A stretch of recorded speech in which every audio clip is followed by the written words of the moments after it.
Hi everybody. It's been a long time I made a vlog. Just as you know the thumbnail says, I want to talk about my miscarriage story.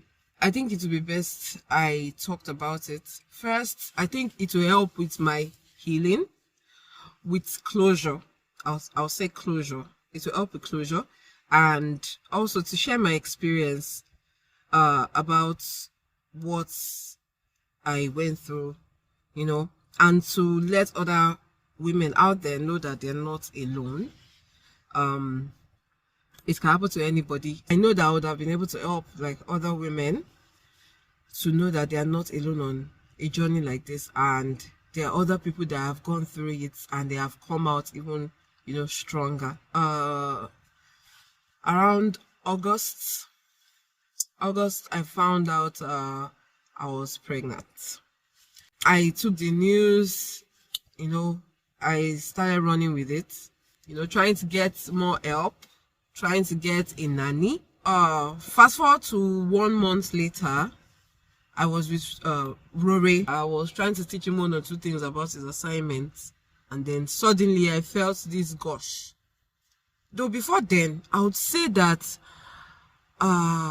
I was pregnant, but I wasn't really feeling pregnant. I don't know. I felt like my progesterone level was kind of low because I wasn't feeling like I was pregnant.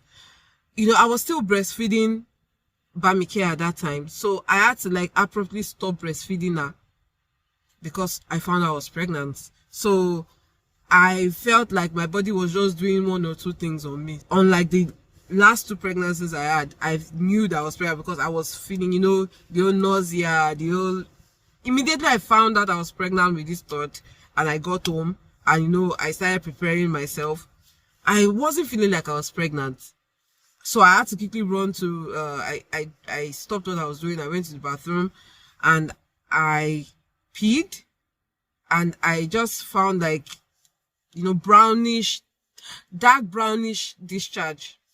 That was the first thing I saw, and I was like, okay, why am I seeing brownish discharge? But I did not want to get scared because I had seen brownish discharge before, and brownish discharge, it can mean anything. It could mean implantation bleeding, or it could just be like your uterus is expanding for the baby and you just have to bleed a little. But something felt off.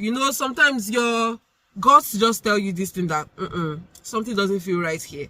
I'd seen the last time I saw anything brownish discharge was with Rory, and that was when I was like 7 weeks gone.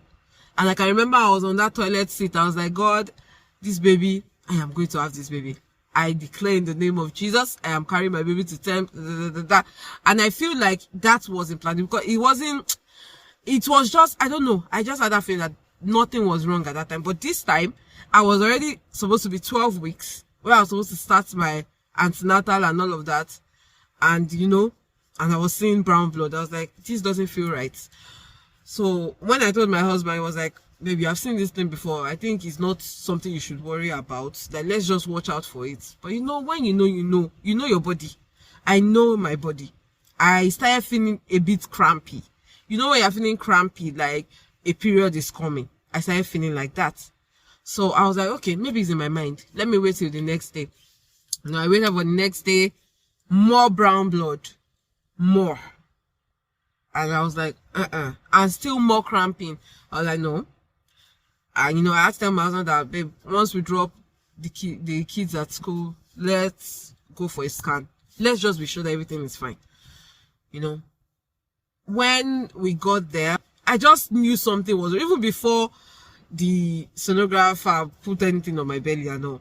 I mean, I still remembered I saw the baby when I was 8 weeks. I still remember I saw the baby moving, even as tiny as the baby was. The baby was moving, moving around and everything. This time when the sonographer put that picture, when I could see the sonogram on this bigger screen, the baby wasn't moving. That baby was still. And something just told me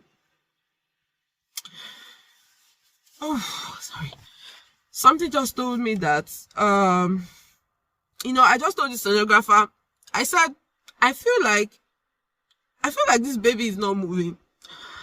And the sonographer said, no, that sometimes it, sorry, like he says sometimes it happens that the baby might not just want to move at that time, and we should just give it time, that I should just wait. And I was like, okay, can you hear a heartbeat? And he said, well, he cannot hear a heartbeat for now, but that it can happen when the baby is small. It can happen when the baby, because the baby is still very little. Let's try a transvaginal scan. And I was like, transvaginal scan for almost 12 weeks old baby. I don't think we need a transvaginal scan. I mean, I've had scans in the past that I did not have to go through this. So, I mean, when I came at 8 weeks, you could hear a heartbeat. So why should I come at 12 weeks and I cannot hear a heartbeat? We have to. But anyway, I said, okay, fine, no problem. Let me go. So, I did what I had to do. I came back into the room and he did a transvaginal scan, and it was, as in, I've never ever seen something like that. Like, the baby was so still, not moving at all. And I was like, I feel something. I said, the baby is gone, right? And sometimes these sonographers, they don't want to say it as it is, but he was like, he thinks so. By the time I even did the transvaginal scan, that transvaginal it comes with a long cord like this, something like that. They pass it through that place, your vagina, and by the time he brought it out from there, it was so bloody. In fact, it was as if the blood that was inside was still inside. It was just coming.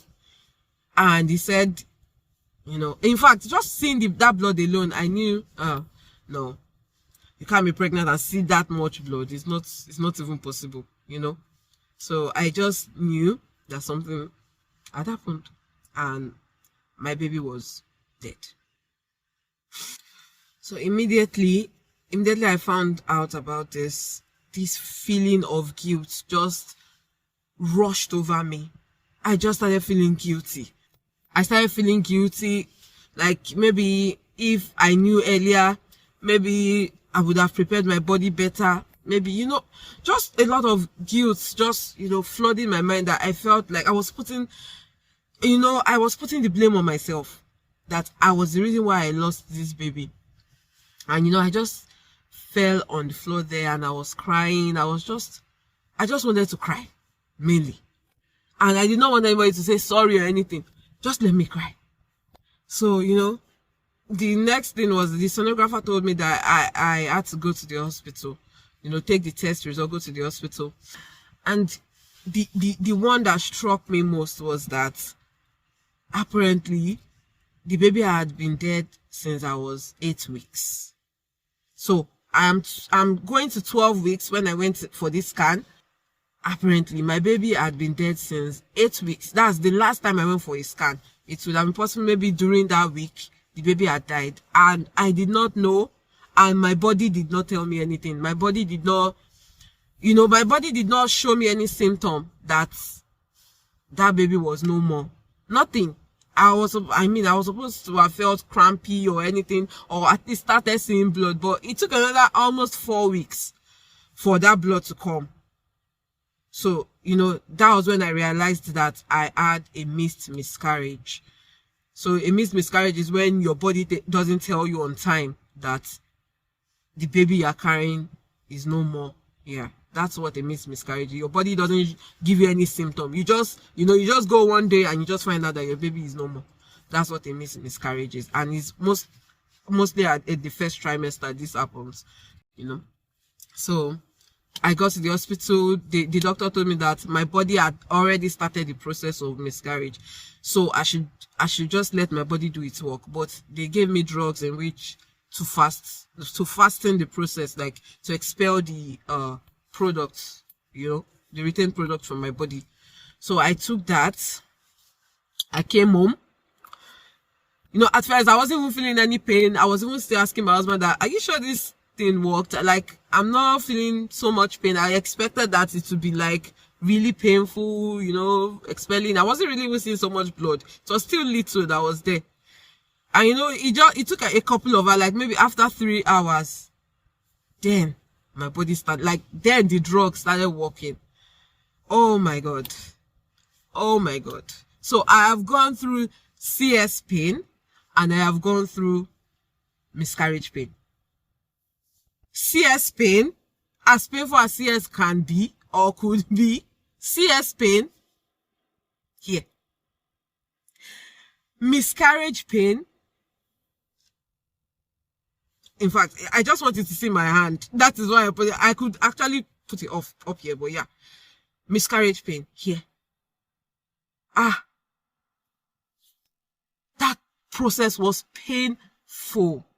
It was as if my heart was ripping out of my chest. It was as if I was literally just like praying. I just kept praying like, God, I don't want to die. I was praying, I don't want to die. God, I don't want to die. I was like keeping in touch with my doctor friends, like, hey, babe, see what's going on? No, I don't know what's going on. And she just calmed me down that it's because my body has started the process. So the drug is fastening that process in which the retained product is trying to expel out of my body. So it's a lot of work. And I am going to go through a lot of pain, which I did. It was a lot of pain from around 12 p.m. that afternoon till like the night, maybe 10, 11, 12, about. I was not myself. I was not myself at all. And at this time, I was, apart from the guilt I was feeling, I felt very, I would say the way I felt was, I felt very empty. I felt no one could understand what I was going through. But at the end of the day, I was actually feeling, I felt numb. The next couple of days, I just felt numb. My husband will ask me that, babe, are you okay? I don't know. I would say, I don't know how I feel. I don't know how I feel. And that was just an honest answer. I don't know. I'd felt so much, apart from the physical pain, the emotional pain too. It was just so much at the same time, and I felt numb to those pains. So deep down in my heart, I felt like I had not healed of anything. In a way, I was blaming God. I was saying that, why would you give me this baby and take the baby away? And I did not want to blame God at the same time too, because in a way I wasn't ready for the baby. In fact, it was just a lot of feelings, and then the pain my body was going through. So I just felt very numb. That's the word I would use. I did not pray.